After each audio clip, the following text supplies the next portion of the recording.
Hey, welcome to the Glenn Gower Podcast, the best podcast you'll listen to all day. Sponsored by Mission Blueprint. What is God doing in your life? Is he moving? Is he alive? Does he speak to you? Testimony has been a fabric of Christianity since the beginning. We have Dan Johnson with us. I've known Dan for a while now. Dan's a good man. Dan's going to share with us sort of what happened to him, how he entered into practicing Christianity in a deeper way. So, welcome to the show. Yeah, I'm glad to be here. How you doing, buddy? Good. Give us just a short bio. Tell us a little bit about yourself. Yeah. Dan Johnson. I grew up in small town, Wyoming. I had an older brother, two younger brothers. My mom homeschooled us pretty much through high school. And there's a little bit of just random classes here and there, but it wasn't anything like full weeks. It was like music classes, stuff like that we took abroad. No public school. Mm-mm. What about the girls? What'd you do with girls?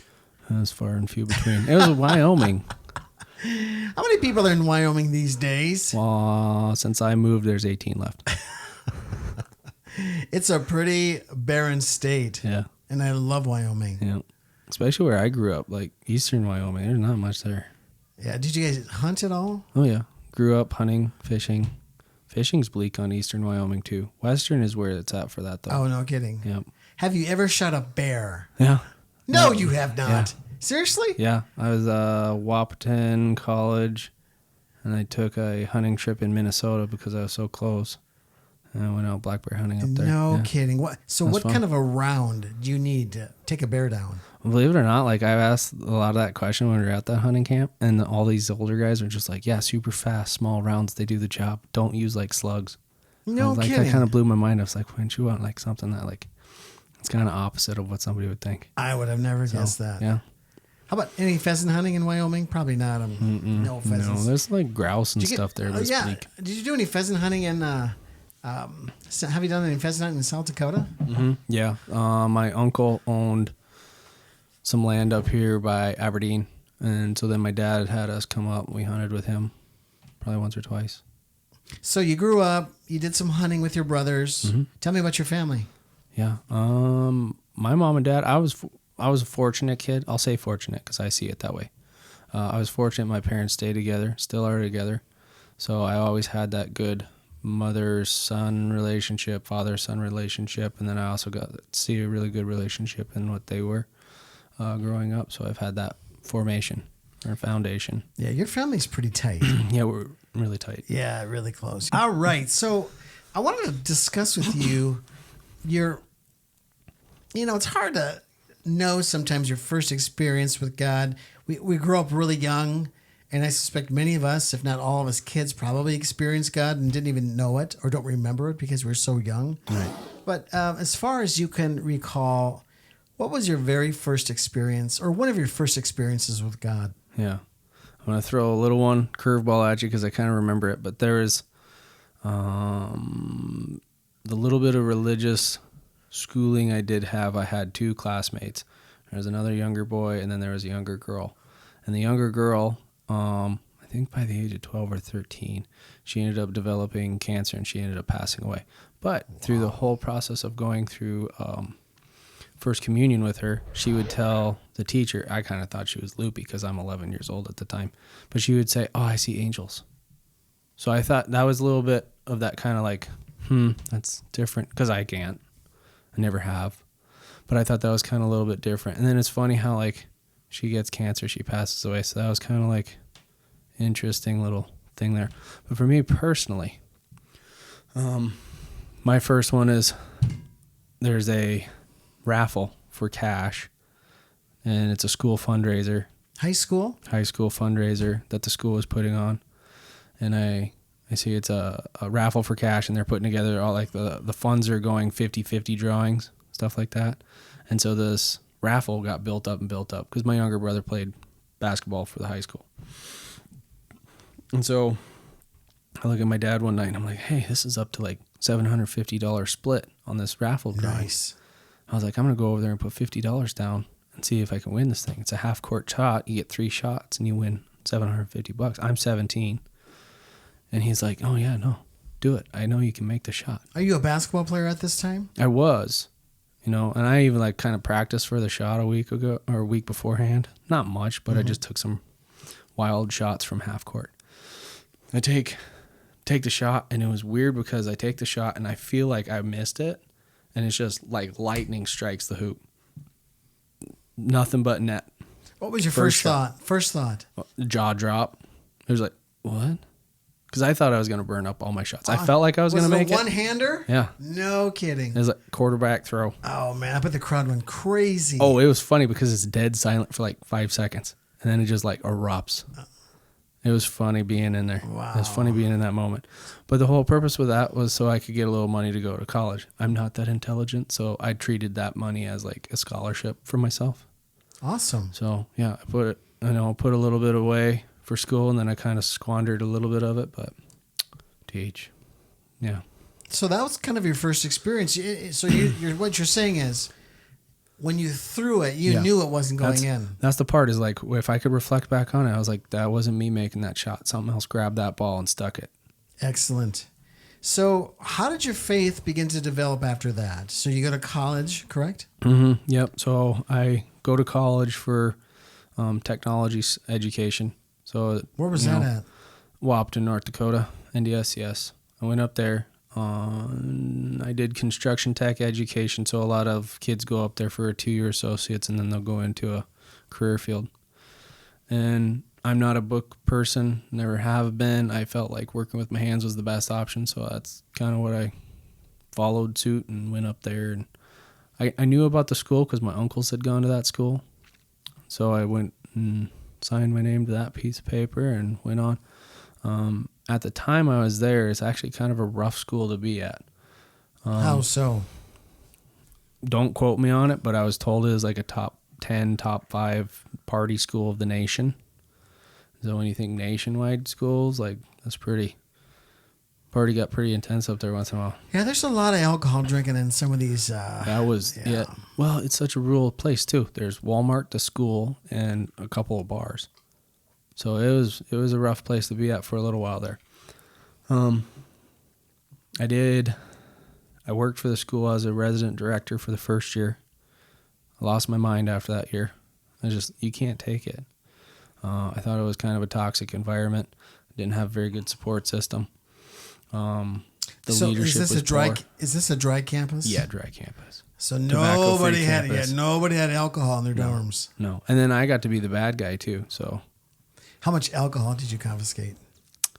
There was in one of the dorm room halls at the bottom where they had meetings at. It's a 4-foot by 12-foot wide table, and we filled it one night. Yeah. 4 feet wide, 12 feet long. We filled that table. Hard liquor, beer cans. The whole table was full one night. We're students. I thought that was ridiculous, and we're here being cops. That ain't right. So you mean we shouldn't be confiscating alcohol, or what do you mean by that? I think they put the students that worked at that campus in a horrible position to like take away from their peers, and then we got blamed for like we got our fingers pointed at us and got spit on a couple times, and it was rough to be that position because you got looked at like, oh, you're that goody two-shoes cop kid that's taking away the party. No, I signed my name to a contract and I'm doing my job. So how long were you up in Wahpeton? 2 years. So I won't say it's all bad though. I mean, I got my education. I got the degree. I left there on good terms. My second year there was a lot better because I quit that position.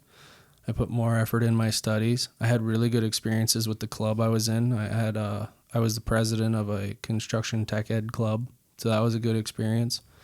A lot of hands-on studying, which is what I was there for. So yeah, it was a good experience. So then you transitioned from Wahpeton. Where did you end up? I went back home to Gillette. I finished a couple classes. While I was there, I got the wild hair.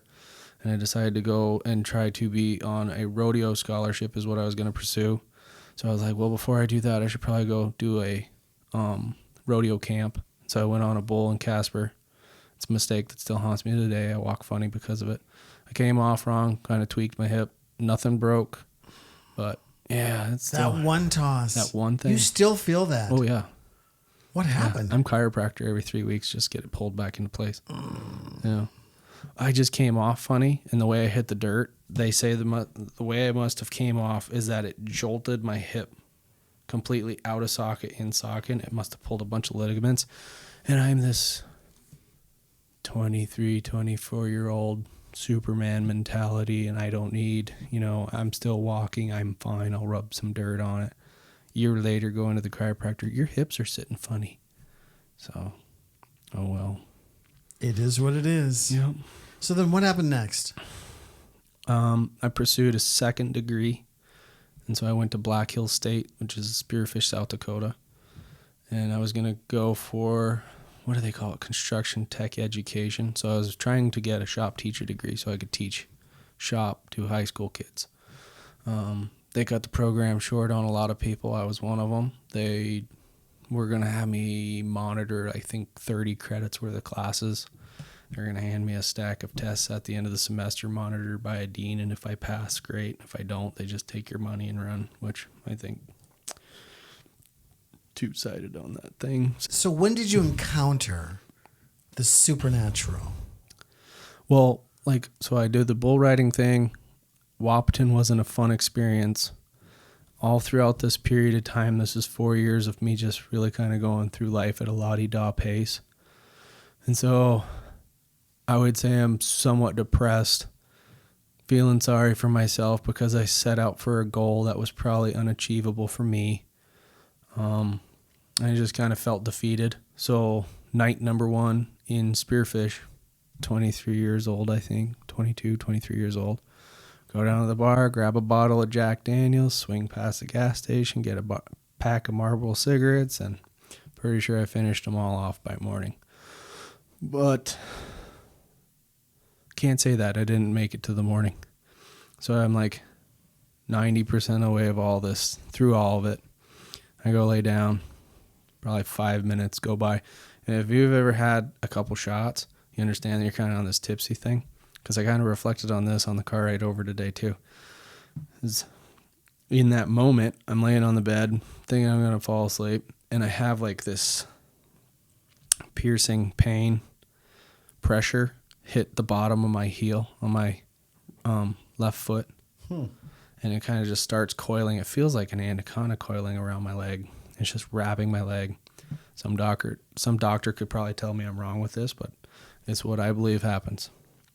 So it feels like it's coiling around my leg, starts coiling around my spine, frozen to the bed, and I'm fully unconscious about what's taking place.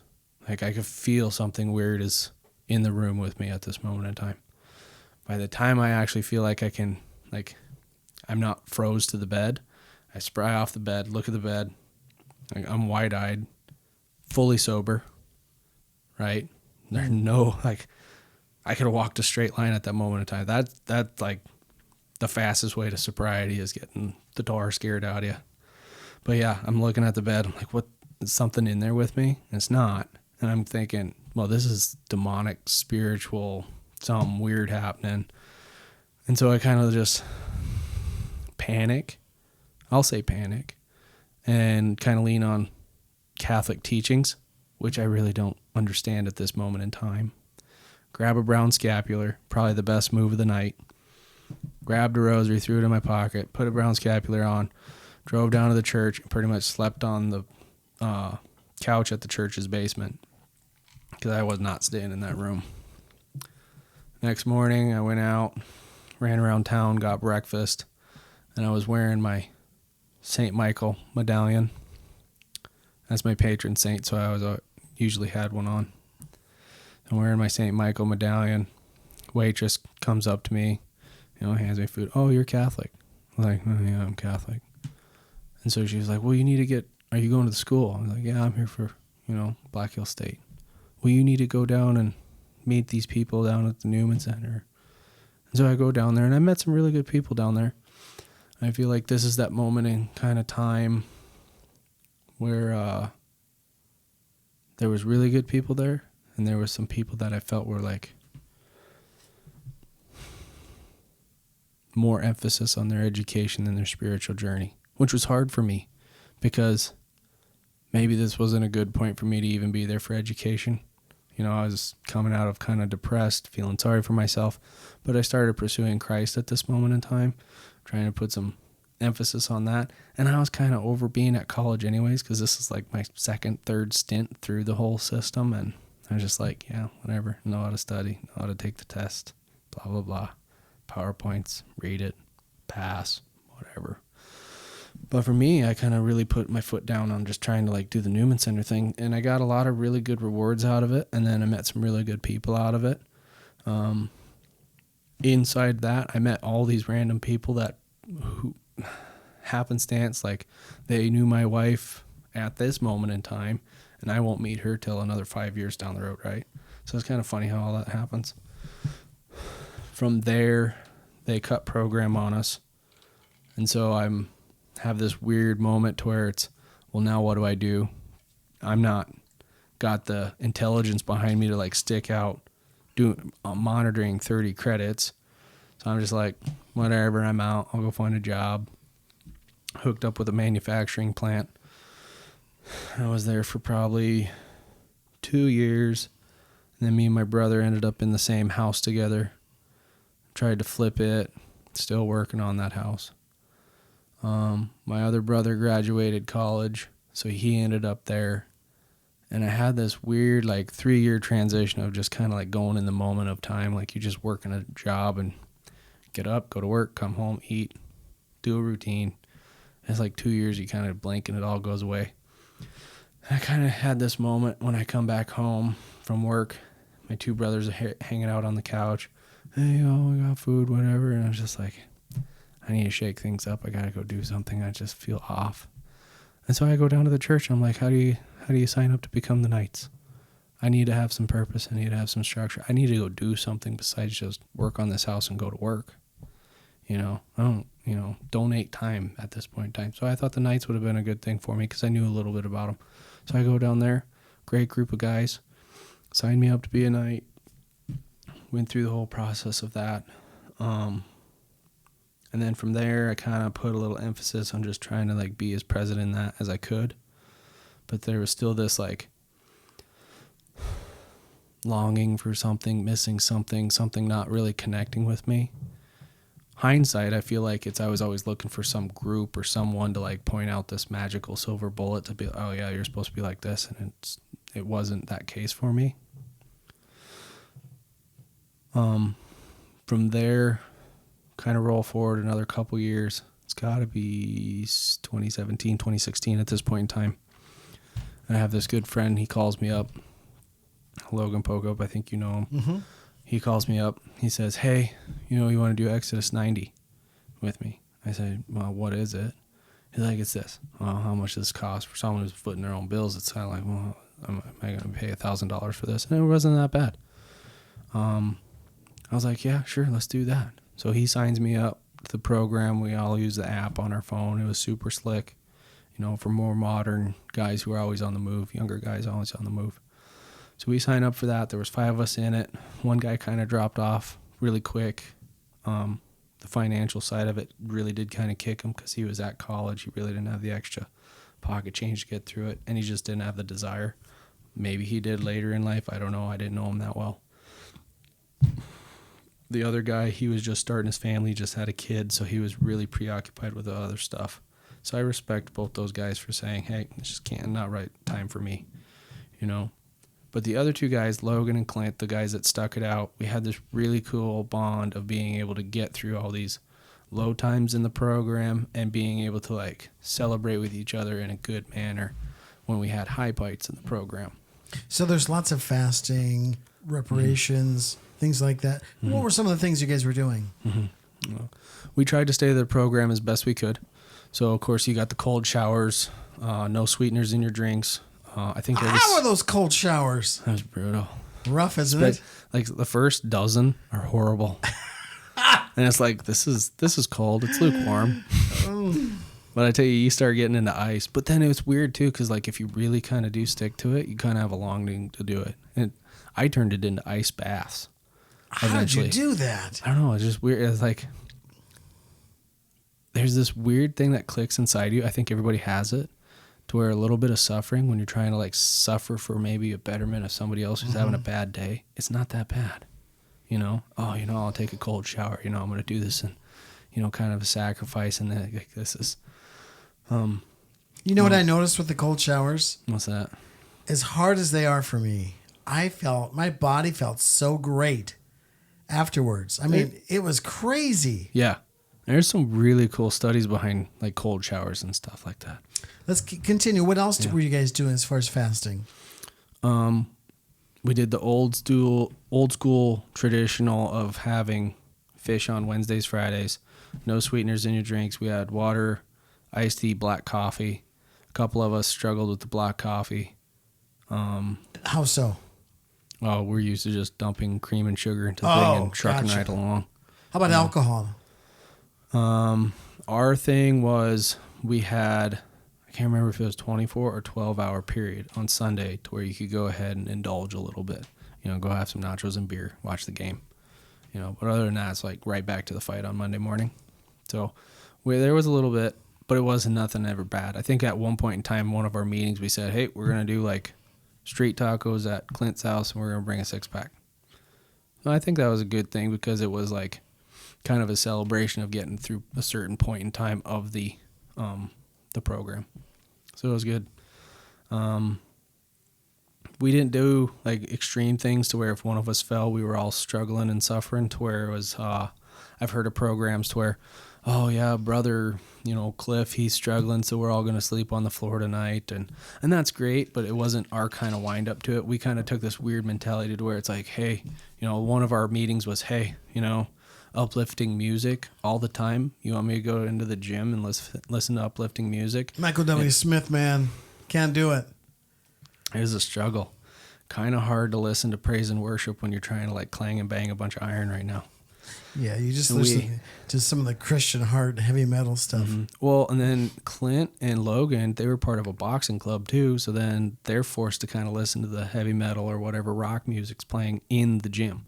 So it's like, can't really turn the channel. So, if you're listening to it in a workout session, we were like, hey, that's cool. How did all these fastings through Exodus 90 lead you closer to God?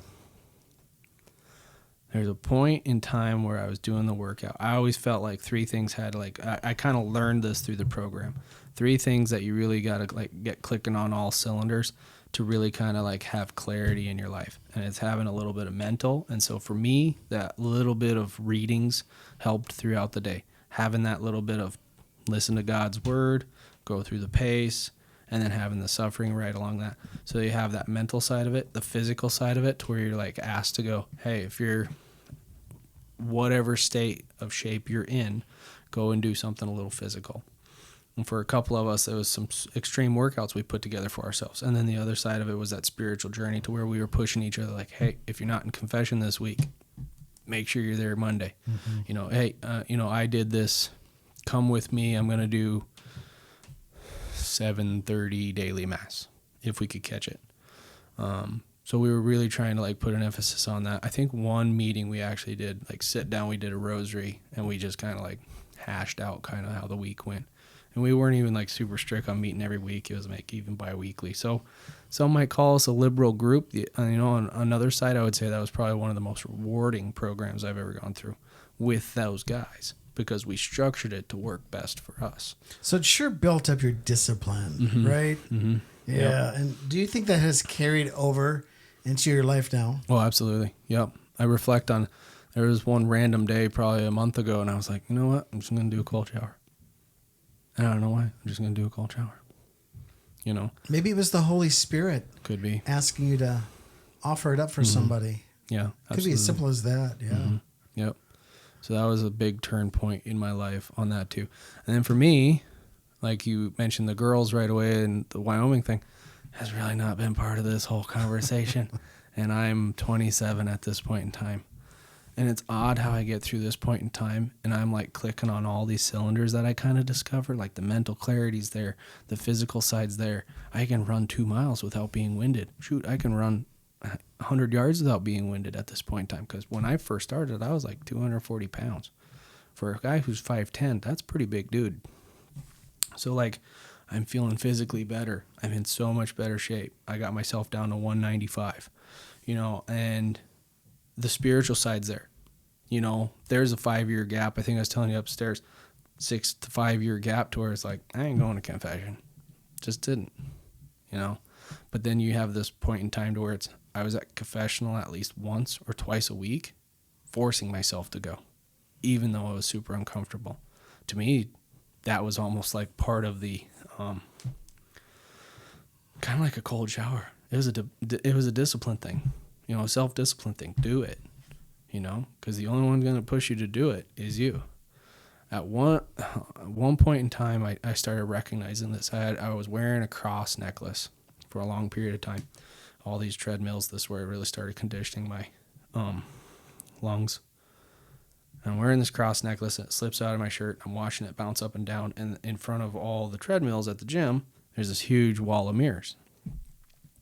I'm seeing it bounce up and down. I kind of took that in that moment as like, oh, I'm running towards Christ. Another quarter mile ain't going to kill me. And that's where I built up that point to where I think my best was like a 3-mile run. I couldn't do that today, but no, it was really rewarding to go through that program and then to take things after that into effect. And then probably 4 or 5 months after that, I was able to meet my wife at one of the breweries after, me and Logan go on a big hike through the hills, and we had another friend. And I said, hey, we're going to go meet up with so-and-so. And I was like, hey, I'll show up, And that was my wife and one of her friends. And you kept showing up. I kept showing up. Who is this guy? Yeah. So, I reached out to her on Facebook. I said, hey, when is where? You usually go to mass. We'll maybe get a coffee. I think that was the bullet for me in that one was because my wife is like, you hear coffee and she's coming. She likes her coffee. Yeah. I want to go back. Did you want to finish this part with your wife, meeting your wife? No, but I just felt like that was that huge spiritual buildup to where something that I kind of felt like was missing in my life. And I filled that with that Christ moment and tried to amend a lot of that garbage that I was. And then there's all that reward that came after, all that self-discipline and really pushing yourself through it. And then I found my wife at the end of this journey. That's a cool story. God is good, man. Mm-hmm. You got to recognize it, though. Claim it. Mm-hmm. Yeah. Let's go back to the night. I just want to dig a little bit. Mm-hmm. You had the Jack Daniels. Mm-hmm. My first question was, did you drink the whole bottle? It was probably 3/4, though. You drank a lot of it. Oh, yeah. So you drank the Jack Daniels, and you jumped in bed, Mm-hmm. and you're going to just go to sleep and wake up the next day? Yeah, I just laid in bed, stared at the ceiling. I'm just like, why am I here again? Because I had been here, done that starting college again. So you felt this weird sensation starting in your feet and something that was winding up your leg. Yeah. Tell me more about what you think was going on in that moment. I'll flat out say that there had to have been some sort of demonic presence. I won't say possession because it didn't get me, but I could definitely tell like there was a hot room, pressure that felt like coiling around me. It was spiritual because it grabbed just my spine, not my whole waist. So you could feel it grab your spine. Mm-hmm. Was it squeezing you? It just was going up to, and I could, this is the moment that I kind of felt like it was viperous because it's like up at back of my neck. And I felt like it kind of released, like it's in a strike position. And this is where I kind of spring out of the bed. For that split second of it being able to release is where I'm gone. So you got it. You sobered up immediately. Oh, yeah. And went to the Newman Center. Was there an evil presence in the room with you at this time? Do you recall? Well, this thing is like I kind of like jumped out of the bed and I'm staring at the bed and I'm just like, what is going on here?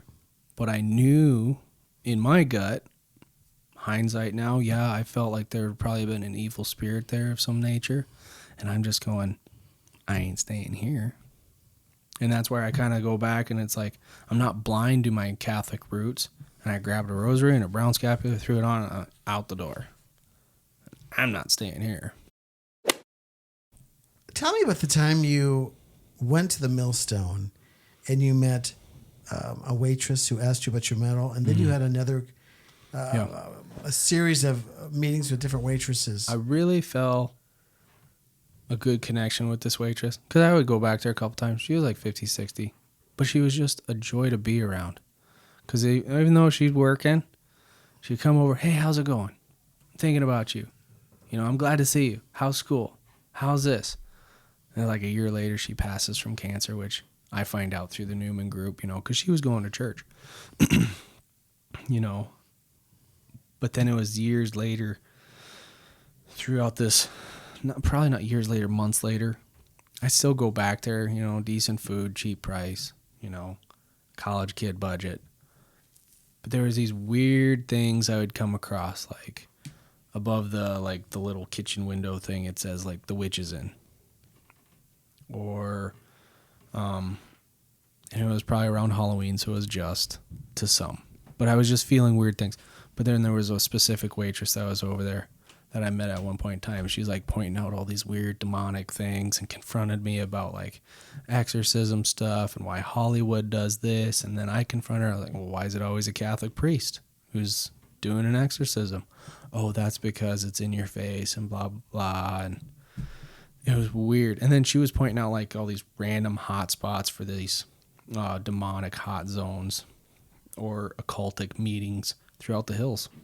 No kidding. And if you're kind of sitting there, and if I would tell you this, which I don't want people to like shy away from the hills because of this, but if I would tell you some of these spots, you'd be like, oh, it makes sense. I remember going to that Millstone, Mm-hmm. and I remember thinking it felt odd to me. Mm-hmm. It wasn't my favorite place to go at all. Mm-hmm. And I don't know if it had something to do with the supernatural or not. Mm-hmm.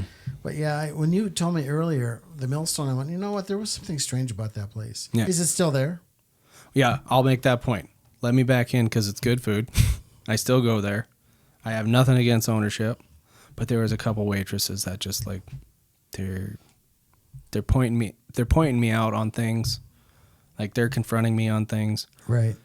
Really nice people, but they were just not on the same journey I was. So what you're really spelling out is we are in a spiritual battle. 110%. Oh, yeah. There's a lot of people who don't think that there's this battle for our souls. Mm-hmm. As Christians, we all believe, most of us believe, that Jesus died so we can get to heaven. But there's still a battle for our soul because we're not there yet. Mm-hmm. And we can, like Adam did in the garden, or like a number of people in the past, we can still completely reject God and not get in. Mm-hmm. So there's this battle for your soul, for my soul, and we have to choose wisely. How would you tell people to prepare for salvation? I mean, what are you doing now, and how would you tell them? You know what? This is what I do to prepare for salvation, for heaven. Mm-hmm. Mm-hmm. Personally, I have that fallback just like everybody else does. I just had a kid here last March. He's going to be a year old this coming March. And so I felt like I've kind of been put through a ringer on being able to stay up to date on what I'd like to do. I'm not reading as much as I want to. I'm not doing my rosaries as often as I want to. That's okay. And that's what I like about that access group I was in. It's okay if you take a fall back, just get back in the game. And so for me to tell anybody to prepare, it's like, do it a little bit and go find a group to help you out. You don't have to go alone, but really like your walk with Christ is you in Christ. It is you and him, but that doesn't mean you can't have a confidant. Jesus had 12 of them, right? He brought along 12 guys that will go with him on a journey. Yeah, I think you make a great point. You cannot walk alone. You need people around you, and good people. Yeah. Yeah. So as much as you are alone, you don't have to be physically alone. Go call somebody, talk, get a group going, do Exodus. I think there's a girls program out there too for the ladies. I can't remember what it's called, but do something. Yeah, we'll put a link up for the girls' version of Exodus 90. If someone is struggling with the supernatural, the demonic, because I think it's pretty clear that what was happening to you was not of God, right? Mm. Yeah. What would you tell someone who is struggling with the demonic? I don't know. I talked to my wife a little about this too, and I have such an aggressive personality to where it's just like, well, deal with it, is kind of where I'm at. But to be a little bit more delicate, like I can respect those people that might be like more questions or fearful or don't have the background teaching that I do on some of this stuff. And I'm by no means an expert. Go out, seek some counsel, get some teaching, read the book, read the Bible, do some prayers, and start reflecting on where you're at spiritually and push forward and make it a goal for yourself. Because if you don't want this, it ain't just going to get dropped in your lap. The teacher is silent during the test. Yeah, it's our Catholic tradition to say the Saint Michael, the Archangel prayer. Yeah. And it's not strictly a Catholic prayer. Anybody can say it, right? So Saint Michael the Archangel, defend us, right? Defend us in battle. Yeah. Be our protection against the wickedness, the snares of the devil. So I'll include the Saint Michael Archangel prayer in this podcast. And hey, any final thoughts? Oh, this was really fun. We should do this again sometime, though. So, It was pretty fun. I'll throw you all the questions, though. Yeah, it is pretty fun. Yeah. Brothers and sisters, if you're dealing with spiritual warfare, get some holy water. You can also get holy salt. Yep, blessed salt. And get it. You can take water and salt to a priest and have the priest say the blessings and exercise that salt and water and sprinkle it around your home. The salt, the water. Yep. Sprinkle the salt, especially, or water around your property. Candles. Get some holy. There you go. Get some Blessed holy candles. If we're just hanging out at night, I light one of my blessed candles. I think I got like 2 or 3 of them in standby, shuffled away in the closet, and then if one runs out, everybody's lighting a candle, so it might as well be a holy candle, blessed candle. Yeah, get a blessed candle. If you're a Catholic, get to confession. Definitely. As much as you can. Frequent the sacraments. Yeah. Also, in our Catholic tradition, Our Lady, we know that Satan cannot stand Our Lady. God used a woman to bring about salvation, married it and save us, but she said yes. Yep. And that's big, and she had the Savior of the world. Yep. So call upon Our Lady. As Catholics, we don't worship her, but we ask her to intercede. Yep. She's a wonderful intercessor. Yep. Final thoughts? Well, I'll just touch base on that a little bit. Best way to get to Glenn is to talk to his mom, right? That's right. Right? No, seriously. So, have that intercession and talk to Our Lady. Bring in some of the big guns. There's some really other cool people out there, too, as far as, like, saints go. Like, if you're struggling with some healing issues. I had a lot of people ask for healing from St. Raphael for my hip. I'm not saying I'm 100% better, but appreciate the prayers. That's awesome. And it does do a little bit of something, too. Especially if you actually put away the side of like, oh, this ain't working. If you believe it's working, it's working. That's great. Yep. Our time is up, my friend. Yeah, it's been good. That went fast, didn't it? Well, thanks for joining us, ladies and gentlemen. May God strengthen the bars of your gate. God bless you. Yeah. Hey, thanks for listening to the Glenn Gower Podcast, sponsored by Mission Blueprint. Mission Blueprint is a nonprofit ministry started by Glenn and Jamie to sanctify the family. Our income is donation-based, and we need your help. Please support us financially by going to www.mission-blueprint.org and be a part of our financial team. Thank you, and may God strengthen the bars of your gate.